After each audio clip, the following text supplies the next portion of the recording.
Hello, this is Dr. Michele Fiala of Ohio University in Athens. Thank you for joining me today as I discuss the 2015 Ohio All-State etudes for oboe. The first is on page 10 of the Voxman Selected Studies for Oboe. It is in G major and was written by Heinze. The first thing that you will want to do is establish a breathing plan for this etude. You can breathe after bar 4, which is a phrase ending. In general, though, you will find that most of the breaths I suggest are after bar lines because phrases tend to go over the bar line and then end. You might breathe in the second line, the third measure after the A, and before the D, pick up to the next measure. You might break the slur in the third line, third bar, after the G, and breathe before the trill on the F sharp. You could do an exhalation in the fourth line, second measure, after the B natural and before the trill on the D. And then you could get an inhale in the very next measure after the A and before the trill on the C. It's common on the oboe to exhale and then play for a measure or two and then inhale because we get so little air through our reed that we often have stale air in our lungs and need to purge it. So then you should feel well oxygenated for the passage that follows and hopefully be able to make it until that quarter rest at the end of the fourth line from the bottom. You have another great quarter rest at the end of the third line from the bottom, and then you could breathe in the second line from the bottom in the fourth measure after that G on the downbeat and before the D trill. And then I suggest also breathing in the last line, the third measure from the end after the D. You could break that slur and breathe before the trill on the C natural. It's important to shape these phrases very well as 4-bar arch phrases in general, where you pick a peak and shape up to it and shape away from it. If you want more information on that, you can see my oboe lesson on establishing a musical vocabulary, but hopefully you will hear that in my performance of this.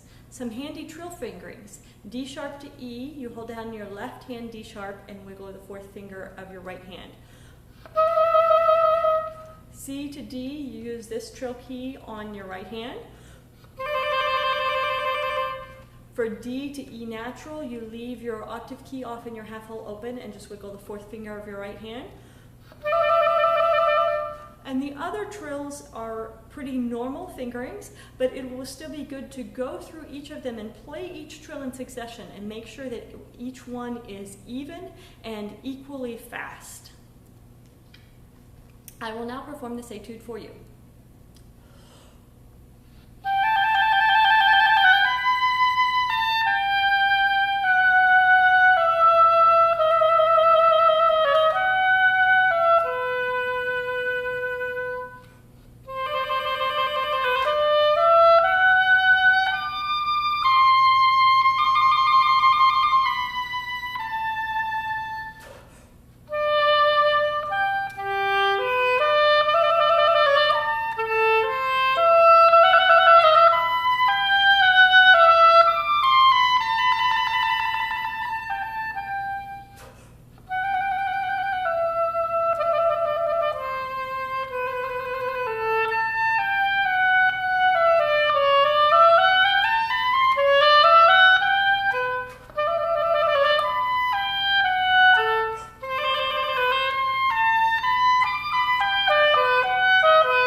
Thank you for joining me for part 1, and please join me for part 2.